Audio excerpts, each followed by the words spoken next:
हर हर महादेव प्रिय दर्शकों। महान व्यक्ति बनने का एक ही तरीका है, बस अपने काम से प्रेम कीजिए, प्यार कीजिए।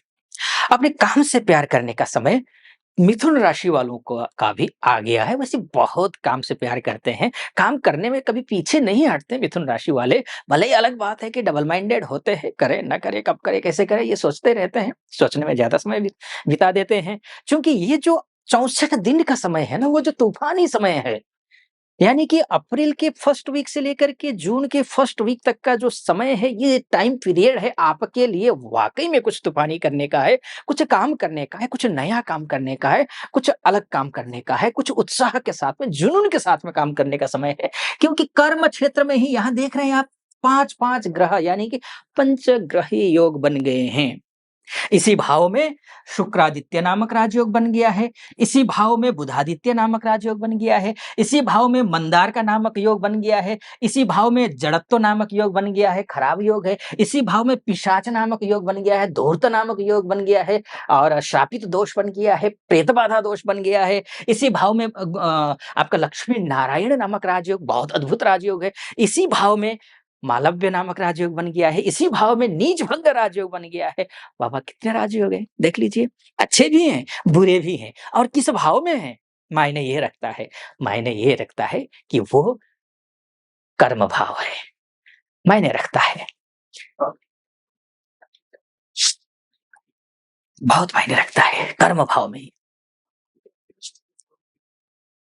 अब ऐसी स्थिति में बस एक ही अ सूत्र याद कर लीजिए, जो तुलसीदास जी ने कही है, कर्महीन नर पावत नाहि। तो कर्महीन नहीं होना है, कर्म करना है, सब कुछ मिलेगा आपको यहाँ से, सब कुछ। इसके साथ-साथ में ब्रह्मांड के राजा सूर्य उच्च के हो रहे हैं, उच्च के। लेकिन सेनापति नीच का हो रहा है, मंगल 3 अप्रैल से और 7 जून तक नीच का रहेगा। अब से जब सेनापति नीच का रहेगा, ये इसके क्या दुष्प्रभाव है या फिर सूर्य के उच्च के होने के क्या प्रभाव हैं, इस पे चर्चा करूँ, उससे पहले मैं एक बात आपसे बोलूँगा, वो ये कि आपके जो कर्मेश हैं, गुरुदेव हैं मृगशिरा नक्षत्र में। और मृगशिरा नक्षत्र किसका नक्षत्र है? ये मंगल का नक्षत्र है और इनके देवता कौन है? वो चंद्रमा इनके देवता हैं। तो यानी कि गुरु जो है, ये मंगल के नक्षत्र में, मृगशिरा नक्षत्र में जाकर के बैठेंगे और पूरा फर्स्ट वीक तक, जून के फर्स्ट वीक तक, 10 अप्रैल से। अब ये अद्भुत देंगे फल।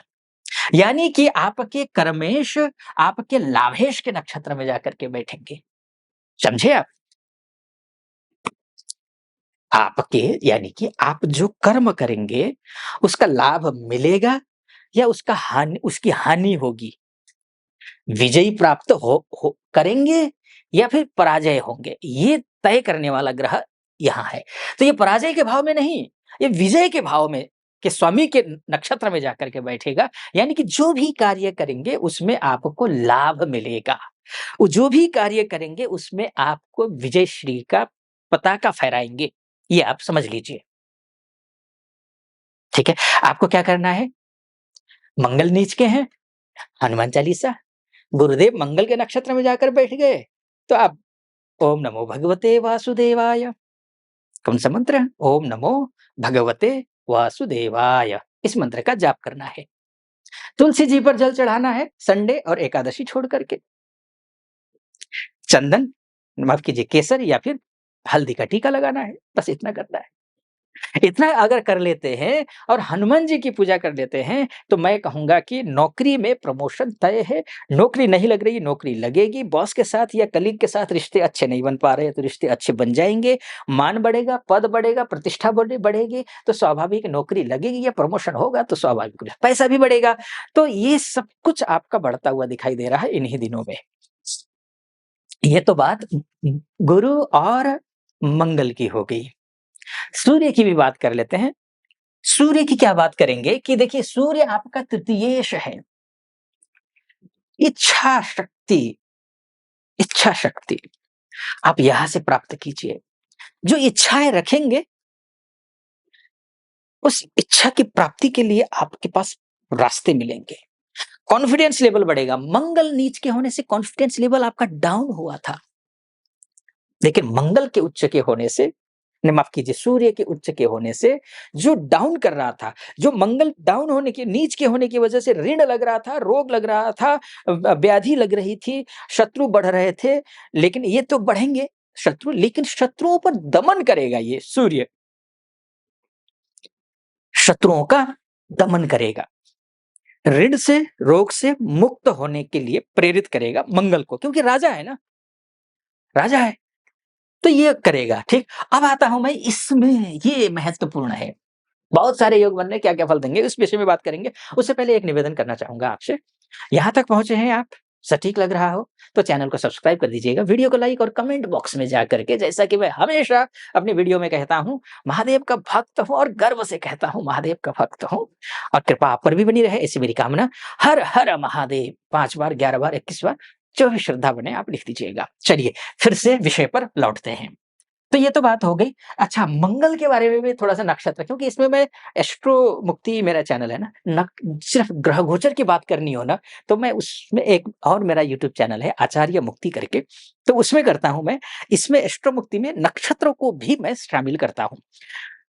जहाँ तक बात करें मंगल की, तो मंगल देखिए 12 मई तक ये पुष्य नक्षत्र में रहेंगे, जो कि पुष्य नक्षत्र आपके भाग्येश का नक्षत्र है, यानी कि शनि का नक्षत्र है।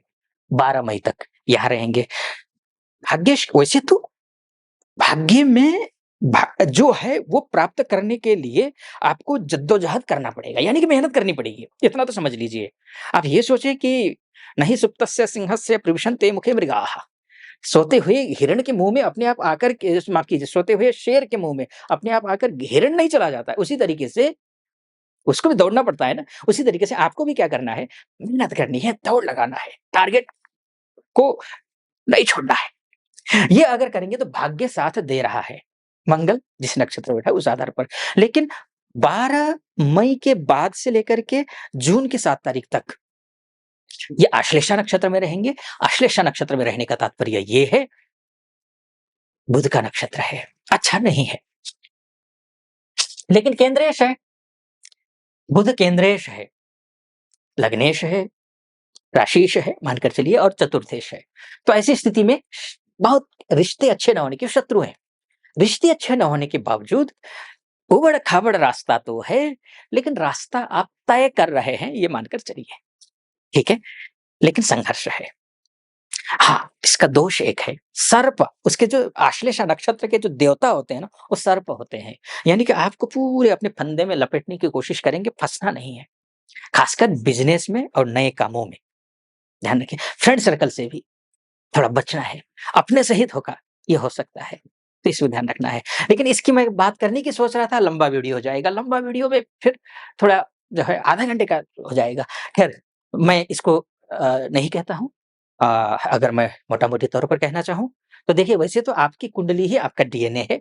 ये तो बस मैंने ये ग्रह यहाँ बैठा है, इस नक्षत्र में बैठा है, ये फल मिलेगा ये बताने की कोशिश की है। वास्तव में आप अपनी कुंडली के बारे में जानना चाहते हैं, महिला हो या पुरुष हो, देश से देख रहे हो, विदेश से देख रहे हो, तो नीचे नंबर है, उस नंबर पे कॉल कीजिए या फिर व्हाट्सएप कीजिए। मेरी टीम से बात कीजिए, अपॉइंटमेंट ले लीजिए, निर्धारित तिथि पर मैं स्वयं आपकी कुंडली का विश्लेषण करूँगा। सटीक लगा हो, सब्सक्राइब, लाइक और कमेंट कर दीजिएगा। आप खुश रहें, प्रसन्न रहें, महादेव की कृपा आप पर बनी रहे, ऐसी मेरी कामना। हर हर महादेव।